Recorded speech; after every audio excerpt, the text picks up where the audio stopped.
And don't forget, keep your hindquarters to the wind. Thanks for watching.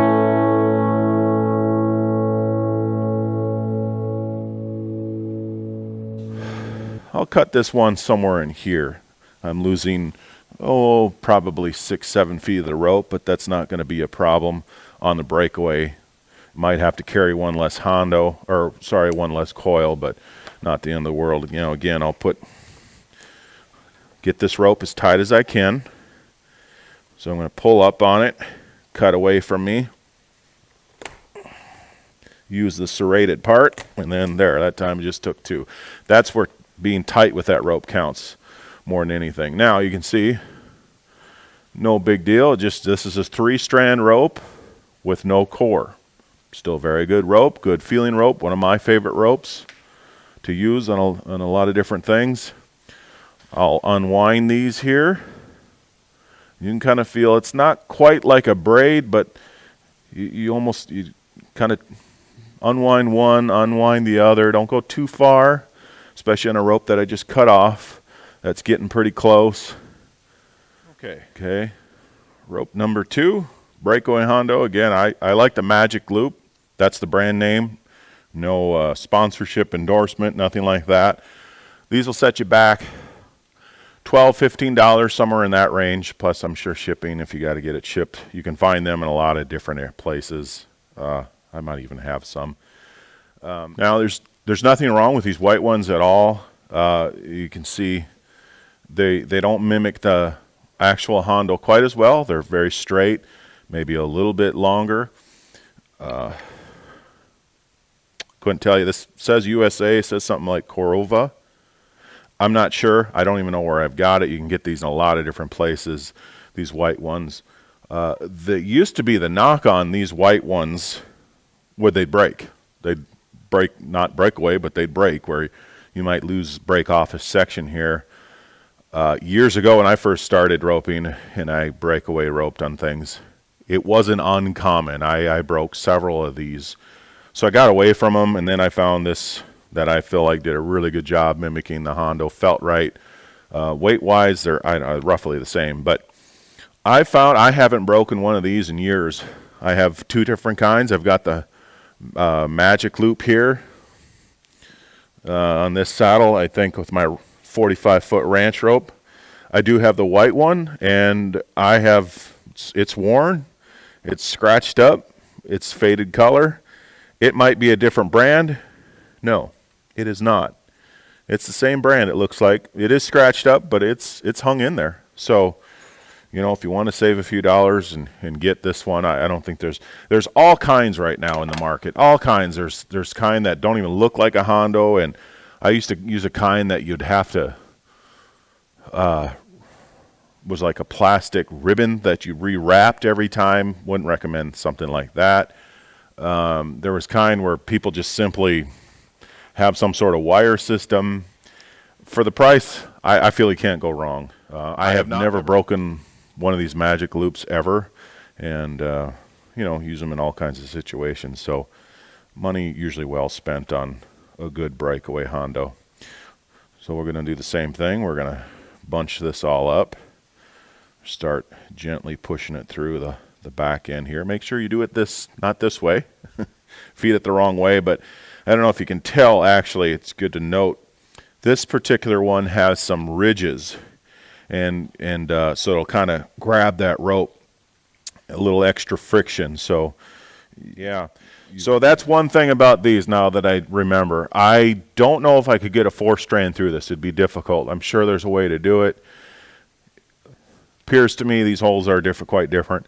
Don't need to measure them. I know they're quite different. That would be kind of the difficult thing if you have a 4-strand with a core. So if you have a 4-strand rope with like that core that I had, that breakaway rope, calf rope, it was difficult enough to get it through here. And I'm not saying because the diameter is more. It's just you have more strands trying to push through. So something to think about with those. Okay, and push all these through here. It looks like a mess right now, but if I just kind of keep working at it, put a little twist to it once in a while, almost like you're screwing it into it a little bit. Now, once I get this, I'm almost home free. Make sure I get as, there we go, and get to the end of my rope. Now, might need to unravel just a bit more, but perhaps not here. I might be able to, you can kind of judge this as you make this circle around and kind of back through. I think that will be okay. I think we're good here. And I don't want these strands to start unraveling too much. They're starting to slightly, because that just makes it really difficult. But you know, if you just have trouble, that's why I try not to cut off too much at one time. Because if you have trouble, just cut it off, start over, bend there. I've done that a lot of times. Okay, that's the beginning of it. Okay, now I got all three through there. That was the main thing, is I thought I had all three strands last time. And now I'm sliding this up, and then I'm bringing each one tight at a time. There, that one really went through more. Sliding this up again. There. Now, put a little heat to it. Just mainly because I have this here. There'd be nothing wrong with taping that up. Wouldn't take much tape. But since, I don't know if you can see this starting to pull tight against itself. And there again, there was a little bit of melting there, so that's why make sure you don't do this in the house. This is over cement, well ventilated area. There, that's coming well. Now it's keeping the smoke away from me. Plus, this will be very, very hot. Now that part where I heat it up, I'm going to take my pliers and just gently kind of crimp that down. Make sure I get a good bond there. Propane tank, now I've got a flame there. That's not all bad.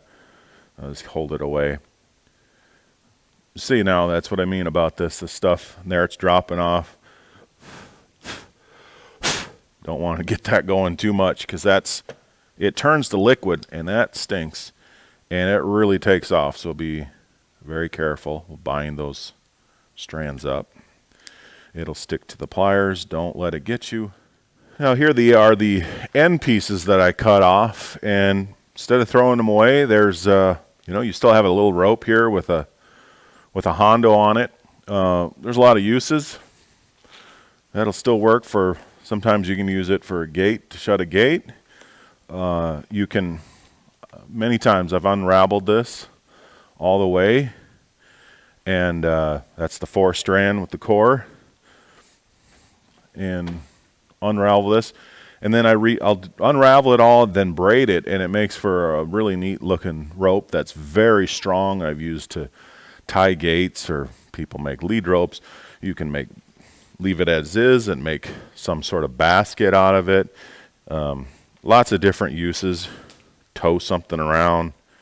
All right, here's the finished product now on the head rope. It's cooled off. It's got nice firmness. It's not so weak in there after melting it back a little bit. It's not maybe, it actually already, when I pull on it, it's drawing back down. It'll get a little tighter. You don't want this part sticking out.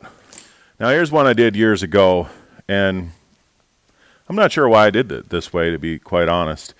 This is really annoying. This piece sticks out.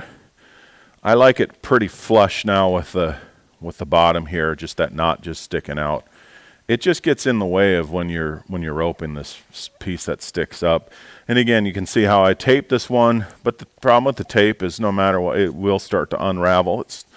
It's a way you can do it. There's a lot of different ways, but cut this, make sure this piece isn't down. And a lot of the reason why I did it that way is it's really hard to tape a small little spot. So that's maybe why that was so much longer.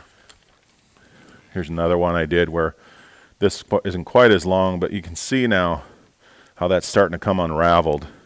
And that seems to happen more when you just tape them. And it has a really funny feel when that gets unraveled. Now, you could just cut it back and do it again, and then I'll slip it through, make a loop, and this one's going to be, again, this is going to be shorter, so if you do normally 3 coils, you might only be able to do 1 or 2, and sometimes for breakaway, that's fine. There's the finished product on these. Over time, that They should just even get tighter. And putting a Breakaway Hondo on your rope, you can do it on any rope, 60 foot, 45 foot, 90 foot rope, heel rope, head rope, just enough rope where you can fit it through the spot. And breakaway ropes, very handy, very useful to have. I'll go out, just rope cattle by myself and just practice, dally up. And a lot of times what I'll do is I'll dally and not just see how fast it'll pop off, but I'll ride my horse up just to keep it, see how long I can have it taut without breaking off. And it's surprising how much force is needed. So again, practice good, safe dallying techniques, good horsemanship, working with cattle, and have a little fun. Now, if you found this video helpful, if you could give it a thumbs up, maybe even subscribe, that really helps me out. Trails of Happiness, thanks for watching.